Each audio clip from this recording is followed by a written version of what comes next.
Hi friends, ಎಲ್ಲರಿಗೂ ಸ್ಫೂರ್ತಿ ವ್ಲಾಗ್ಸ್ಗೆ ಸ್ವಾಗತ. ಯಾರೆಲ್ಲ ನನ್ನ ಯೂಟ್ಯೂಬ್ ಚಾನಲ್ನ ನೋಡ್ತಾ ಇದ್ರೆ ಎಲ್ರಿಗೂ ಕೂಡ ತುಂಬ ಧನ್ಯವಾದಗಳು. ಎಲ್ಲರೂ ಕೂಡ ಹೊರಗಡೆ ದೇವಸ್ಥಾನಕ್ಕೆ ಹೋಗ್ಬಿಟ್ಟು ಪೂಜೆ ಮುಗಿಸ್ಕೊಂಡು ಮನೆಗೆ ಬರ್ತಾರೆ. ಅದೇ ಟೈಮ್ಗೆ ಸತ್ಯನ ಮತ್ತು ಅಜಿತ್ ಕೂಡ ಮನೆಗೆ ಬರ್ತಾರೆ. ಭೂಮಿ ಭೂಮಿ ಅಂತ ಕೂಗ್ತಾನೆ ಬರ್ತಾನೆ, ಯಾಕಂದರೆ ಎಲ್ಲರೂ ಕೂಡ ಇರ್ತಾರೆ, ಭೂಮಿ ಮಾತ್ರ ಇರೋದಲ್ಲ. ಆದರೆ ಅಜ್ಜಿಗೆ ಮನಸ್ವಿನಿ ಮನೆಗೆ ಬಂದಿರೋ ಖುಷಿಯಲ್ಲಿ ಅಜ್ಜಿ ಮುಳುಗಿರ್ತಾಳೆ. ಏನೋ ನೀನು ನಿಂಗೆ ಕಿವಿ ಕೇಳ್ತಾ ಇಲ್ಲ, ಬರೀ ಭೂಮಿನ ನಿಂಗೆ ಕಾಣೋದು, ನಾವು ಯಾರು ಕಾಣ್ತಾ ಇಲ್ವಾ ಅಂತ ಅಜ್ಜಿ ಹೇಳಿದಾಗ ಅಜಿತ್ ಭೂಮಿಯನ್ನು ಒಳಗಡೆ ನೋಡೋಕ್ಕಂತ ಕೂಗ್ತಾ ಹೋಗ್ತಾನೆ, ಅಜ್ಜಿ ಅಜ್ಜಿ ಅಂತ. ಆಗ ಪಲ್ಲವಿ ಅಜಿತ್ ಅವ್ರನ್ನ ಕರೀತಾಳೆ. ಅಜಿತನ್ನ ಭೂಮಿ ಮನೆಯಲ್ಲಿಲ್ಲ ಅಂತ ಪಲ್ಲವಿ ಹೇಳ್ತಾಳೆ. ಯಾಕಕ್ಕ, ಏನಾಯಿತು ಪಲ್ಲವಿ ಅಕ್ಕ ಹೇಳಿ ಅಂದಾಗ, ಇಲ್ಲ ಅಜಿತನ ನಾನು ಎಷ್ಟು ಹೇಳಿದ್ರೂ ಕೂಡ ಕೇಳಿಲ್ಲ, ಭೂಮಿ ಮನೆಯಿಂದ ಹೊರಗೆ ಹೋಗಿಬಿಟ್ಲು, ನನಗೆ ಇದು ಕಳಂಕ ಸರಿ ಮಾಡೋವರೆಗೂ ನಾನು ಈ ಮನೇಲಿ ಇರಲ್ಲ. ಅಜಿತ್ ಅವರು ನನಗೆ ಪ್ರಾಮಿಸ್ ಮಾಡಿದ್ದಾರೆ, ನಾನು ಇದನ್ನು ಸರಿ ಮಾಡ್ತೀನಿ ಅಂತ. ಅದು ಸರಿಯಾಗಿಂದ ನಾನು ಈ ಮನೆಗೆ ಬರ್ತೀನಿ ಅಂತ ಬ್ಯಾಗ್ ಸಮೇತ ಹೋಗ್ಬಿಟ್ಲು ಅಜಿತನ. ಆಕೆ ಎಷ್ಟು ಹೇಳಿದ್ರು ಕೇಳಿಲ್ಲ ಅಂತ ಪಲ್ಲವಿ ಅಜಿತ್ಗೆ ಹೇಳ್ತಾಳೆ. ಯಾವಾಗ ಅಜ್ಜಿ ನೋಡೋ, ಇವಾಗ ಮನೆಯೆಲ್ಲ ಸಮಾಧಾನ ಆಯಿತು, ಹೋಗ್ಲಿ ಬಿಡು, ಅವಳಾದರೂ ತಿಳ್ಕೊಂಡು ಮನೆ ಬಿಟ್ಟು ಹೊರಗೆ ಹೋದ್ಲಲ್ಲ ಅಂತ ಅಜ್ಜಿ ಹೇಳ್ತಾಳೆ. ಈ ಕಡೆ ದೇವಿಯನಿ ತುಂಬಾ ಖುಷಿ ಪಡ್ತಾಳೆ, ಯಾಕಂದರೆ ಆಕೆ ಬಯಸಿದ್ದೇ ಅದು, ಭೂಮಿಯನ್ನು ಮನೆಯಿಂದ ಹೊರಗೆ ಹಾಕ್ಬೇಕಂತ ಹೇಳಿ.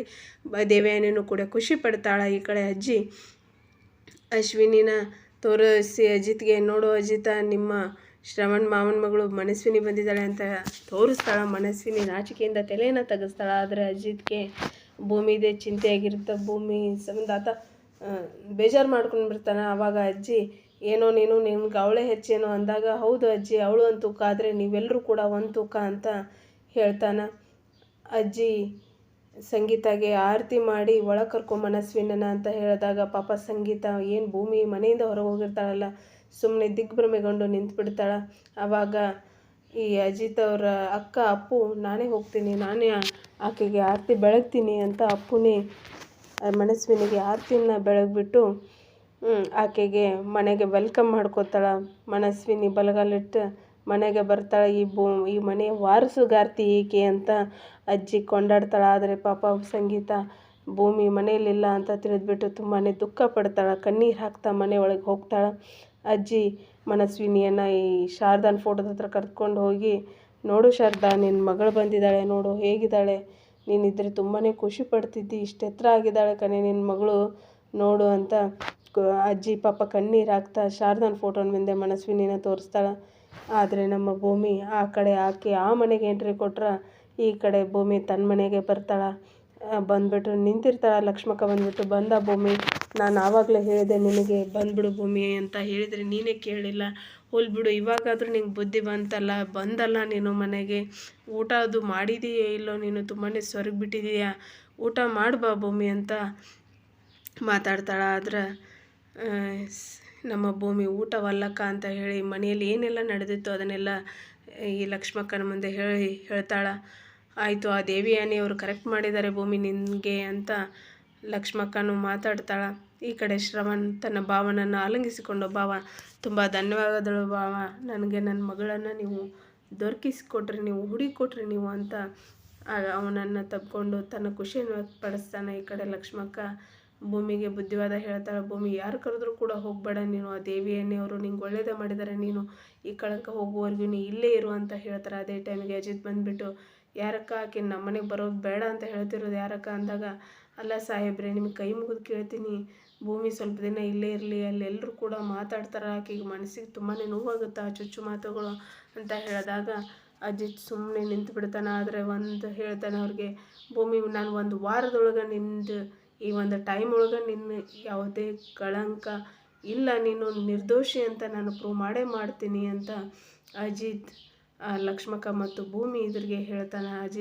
ಈ ಲಕ್ಷ್ಮಕ್ಕನು, ಇಲ್ಲ ಸಾಹೇಬ್ರೆ, ನೀವೆಲ್ಲ ಪ್ರೂವ್ ಮಾಡ್ತೀರಿ ನಮಗೆ ಗೊತ್ತಿದೆ, ಆದರೆ ಅದು ಸರಿಯಾಗುವವರೆಗೂ ಅವಳನ್ನು ಒಬ್ಬಂಟಿಯಾಗಿರೋದೇ ಉತ್ತಮ ಸಾಹೇಬ್ರೆ, ಇವಾಗ ಆಕೆ ಇಲ್ಲಿದ್ದರೆ ಯಾರೂ ಕೂಡ ಆಕೆಗೆ ಮಾತಾಡಲ್ಲ, ಅಲ್ಲಿ 4 ಮಂದಿ ಇರ್ತಾರೆ, ಯಾರಾದರೂ ಅಂದರೆ ಆಕೆಗೆ ಮನಸ್ಸಿಗೆ ನೋವಾಗುತ್ತೆ ಸಾಹೇಬ್ರೆ ಅಂತ ಹೇಳಿದಾಗ ಅಜಿತ್, ಇಲ್ಲ, ನಾನು ಭೂಮಿನ ಕರ್ಕೊಂಡು ಹೋಗ್ತೇನೆ ಅಂತ ಆಕೆಯನ್ನು ಕೈ ಹಿಡಿದು ಕರ್ಕೊಂಡು ಹೋಗ್ತಾ ಇರ್ತಾನೆ. ಲಕ್ಷ್ಮಕ್ಕ ಅಡ್ಡ ನಿಂತು, ಬೇಡ ಸಾಹೇಬ್ರೆ, ಕರ್ಕೊಂಡು ಹೋಗೋದು ಬೇಡ, ಆಕೆ ಭೂಮಿ ಇಲ್ಲೇ ಇರಲಿ, ನಿಮ್ಮದು ಅದು ಕಳಂಕ, ಆಕೆ ನಿರ್ದೋಷಿ, ಆಕೆ ಯಾವುದೇ ತಪ್ಪು ಮಾಡಿಲ್ಲ ಅಂತ ನೀವು ಪ್ರೂವ್ ಮಾಡಿ ಕರ್ಕೊಂಡು ಹೋಗಿ ಸಾಹೇಬ್ರೆ, ಈ ಆಕೆಗೆ ಆ ಮಾತುಗಳು ತುಂಬ ನೋವಾಗ್ತವೆ, ಸ್ವಲ್ಪ ದಿನ ಆಕೆ ಇಲ್ಲಿ ಇರಲಿ ಅಂತ ಹೇಳ್ತಾರೆ. ಮತ್ತು ಲಕ್ಷ್ಮಕ್ಕ ಸತ್ಯನ ಅದೇ ಸ್ಥಾನದಲ್ಲಿ, ನಮ್ಮ ಭೂಮಿ ಸ್ಥಾನದಲ್ಲಿ ನಿನ್ನ ಸ್ವಂತ ತಂಗಿ ಇದ್ದರೆ ಹಾಗೆ ಮಾಡ್ತಿದ್ರ ಸತ್ಯನ, ನೀವಾದರೂ ಸಾಹೇಬ್ರಿಗೆ ಹೇಳ್ರಿ ಅಂದಾಗ ಸತ್ಯ ಸುಮ್ಮನೆ ನಿಂತು ಬಿಡ್ತಾರೆ. ಈ ಕಡೆ ಲಕ್ಷ್ಮಿ ಅಜಿತ್ ಅವ್ರಿಗೂ ಕೂಡ ಹೇಳ್ತಾಳೆ, ಅಜಿತ್ ಸಾಹೇಬ್ರೆ ಬೇಡ, ಇದೆಲ್ಲ ಸರಿಯಾಗಿ ನೀವೇ ಕರ್ಕೊಂಡು ಹೋಗಿರಂತೆ ಅಂದಾಗ ಭೂಮಿನೂ ಕೂಡ, ಸಾಹೇಬ್ರೆ ನಾನು ಒಲ್ಲೆ, ನಾನು ಸ್ವಲ್ಪ ದಿನ ಇಲ್ಲೇ ಇರ್ತೀನಿ, ನನಗೆ ಯಾಕೋ ತುಂಬಾ ಮನಸ್ಸಿಗೆ ನೋವಾಗಿದೆ,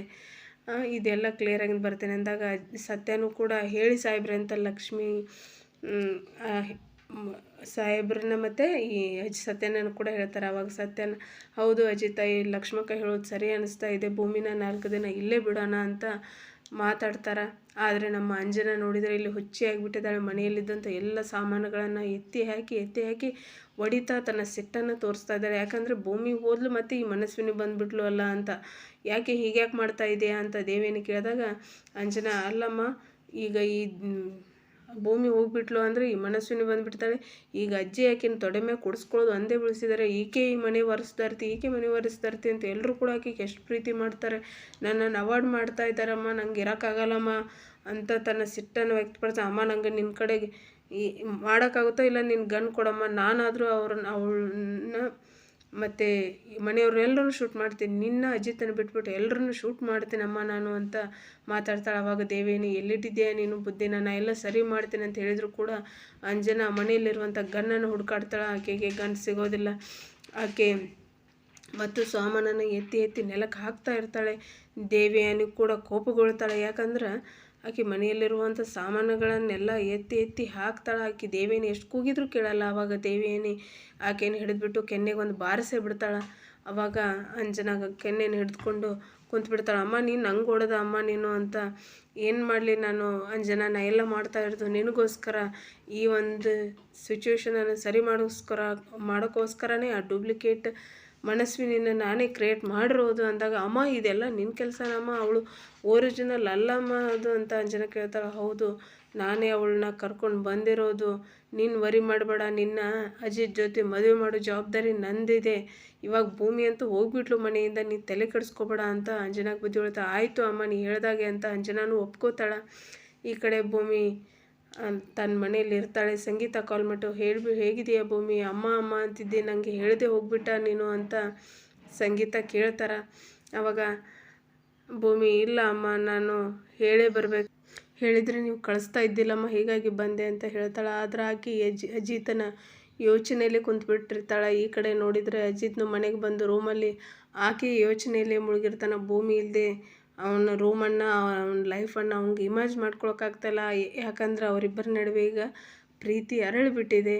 ಅವನು ಭೂಮಿ ಬಗ್ಗೆ ಯೋಚನೆ ಮಾಡ್ತಾನೆ, ಈ ಕಡೆ ಭೂಮಿ ಅಜಿತ್ ಬಗ್ಗೆ ಯೋಚನೆ ಮಾಡ್ತಾಳೆ. ಇವರು ಯಾವಾಗ ಇದಕ್ಕೆ ಒಂದು ಅಂತಿಮ ಪರಿಹಾರ ಸಿಗುತ್ತೆ ನಾಳೆ